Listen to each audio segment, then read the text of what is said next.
Welcome back to the H Money channel.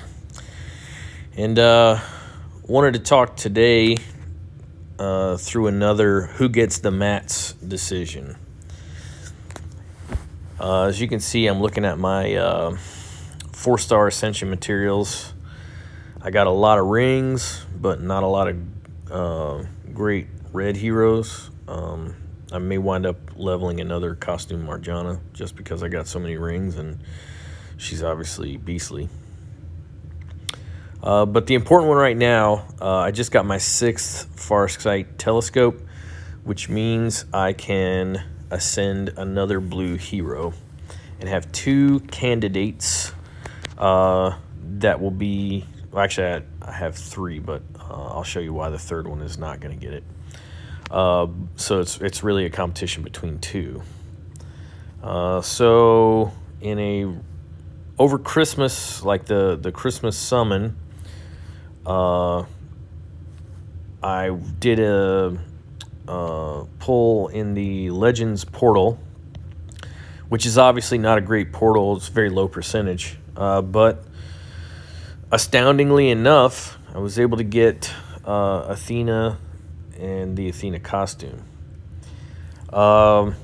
which is just huge. And let's see, do I have her at the 8th? Yeah. So 305 damage to the target, minor damage to nearby enemies. It's not a lot of damage, doesn't really matter that much. Where she kills is the target and nearby enemies get negative 41% defense, and a further 4% decrease every time they are hit for 4 turns. So 4 turns of defense down, and it gets worse, and it goes, I think, all the way up, or I guess all the way down to negative 65%. So obviously a huge Titan hero, because you need that defense down, and that one is just, menacing.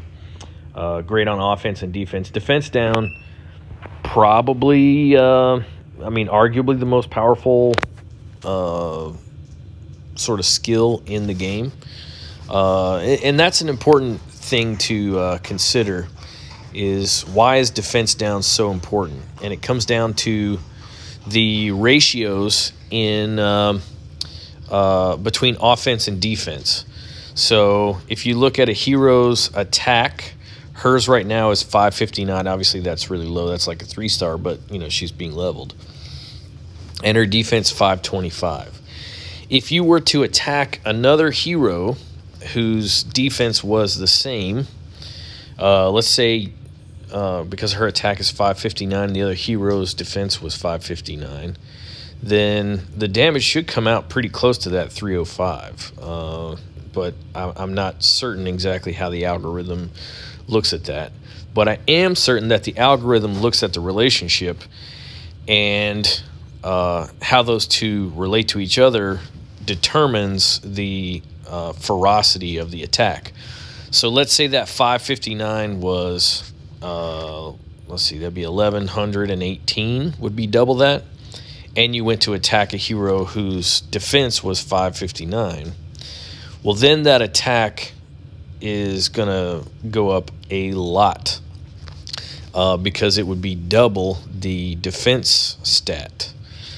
And where this gets interesting is that it is easier, it's just mathematically more possible to overwhelm the defense stat through defense down than it is through attack up. So if I give someone, say, 50% defense down and we had an even number, we had the same attack stat as they had defense, well, now my attack stat doubles their new defense, okay?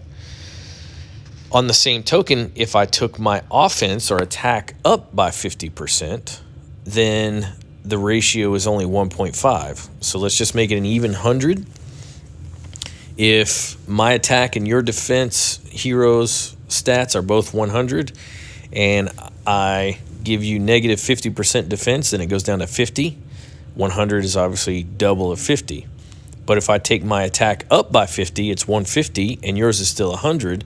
Now it's 1.5 times. So defense down is more powerful than attack up. And that doesn't mean that attack up isn't valid. It just means that in terms of the damage ratio, defense down works better. And this is kind of like the Warren Buffett don't lose money thing within, like his kind of investing advice. If you lose half your money, let's say you had $100 and you lose half, you get down to 50. Well, now you got to double your money just to get back where you started. Whereas if you start at 100 and you double it, you now have 200. But if you lose half and then double, you just wound up where you were. So losing defense and losing money are both worse than getting money or getting offense is good. So that's why a hero like Athena is so powerful. The other candidate for this scope is this guy, Cobalt, one of my favorite heroes in the game. Honestly, I freaked out when I got him, and it's really been troubling me that I have not been able to level him because I got the Penguin, who I could put immediately in a team and, be able to attack some meta defenses for my Alliance's wars. And so Cobalt, who is in my opinion, he's one of the most powerful attackers in the game. I couldn't give him the scopes because I had to give him to the Penguin. And then I got Athena, again, after Cobalt. So he's been kind of languishing at 370, and both he and Athena have been waiting on this scope to come. And I was trying to decide who gets it. And there's a few things that I have to factor. The first being, what do they do?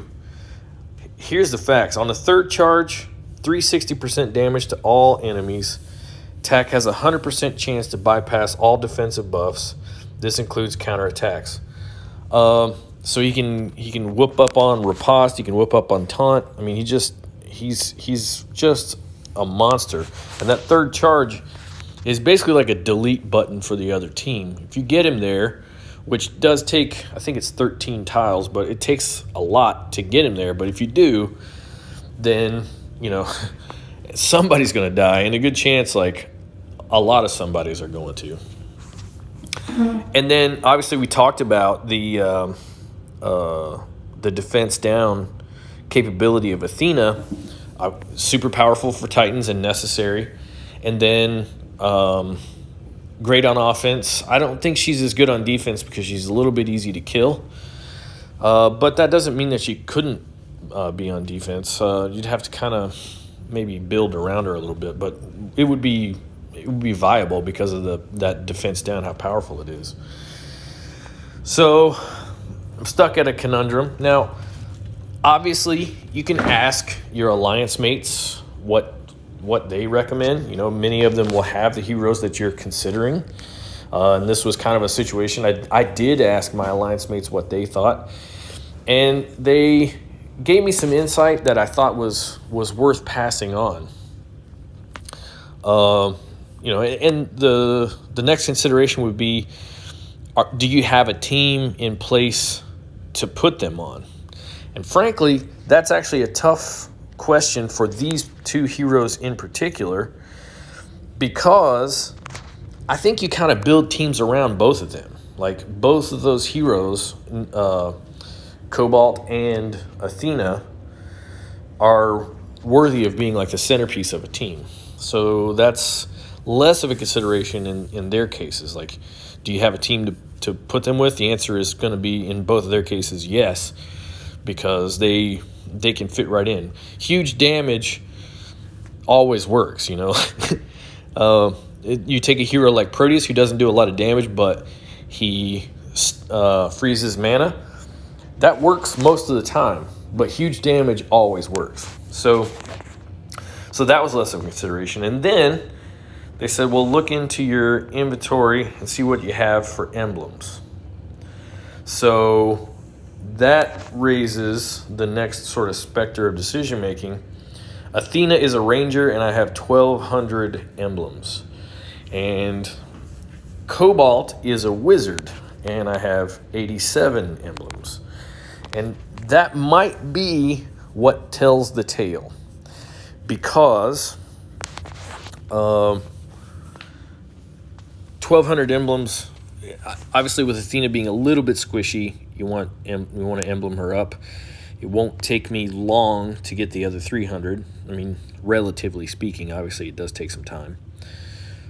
So the emblems are going to be, I think, one of the major deciding factors. And the other is going back to the discussion that we had over limit breaks.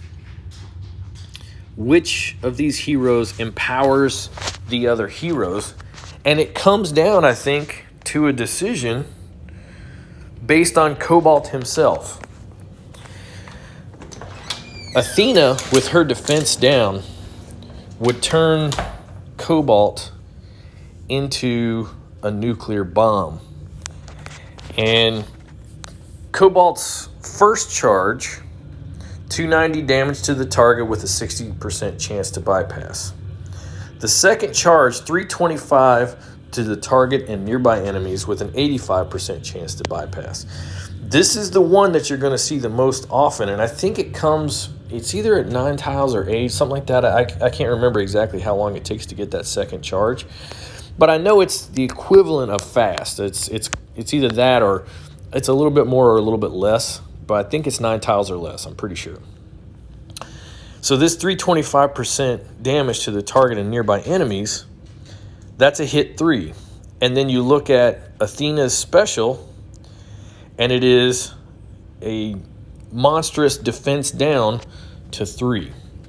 And so Athena will set the table for Cobalt to be there in the event that I need that fast hit on 3. Gets pretty close to a delete button with these two in alignment. And so she's average. I can put the level 23 mana troop on her. And then Cobalt has the charges, so I can just put the ninja troop on him. He does improve, speed up a little bit with mana troops. And correct me if I'm wrong, but I don't think it really affects their charge that much. There's some effect, but it's minimal. So put the mana troop on her. She becomes fast. 9 tiles. In 9 tiles, I've got a hit 3 that should eliminate half the board. Could be the center 3. It could be the right side or the left side. And that is super powerful. So I think, and I'm just going to go ahead and say it, Athena is who gets the scopes, not because Cobalt isn't a phenomenal hero, not because he's not deserving, because he absolutely is, but the combination of having more emblems for her, plus the fact that her skill makes his skill a death blow to 3, means that she has to be the one to ascend. So she's right now at like 340 or something, so when I get her to 370, I'll just take her right on up and ascend her to the 4th ascension. And then it'll be a grind for 6 scopes to get that Wizard of Mine going. And once that happens, then I will have another team that should be able to crush some of these meta defenses that we see in the top 100 and top 50 right now, which unfortunately we're fighting in. So that I can really put it to them. So super excited. We're seeing more red defenses too, and that's another factor, is that she would be, able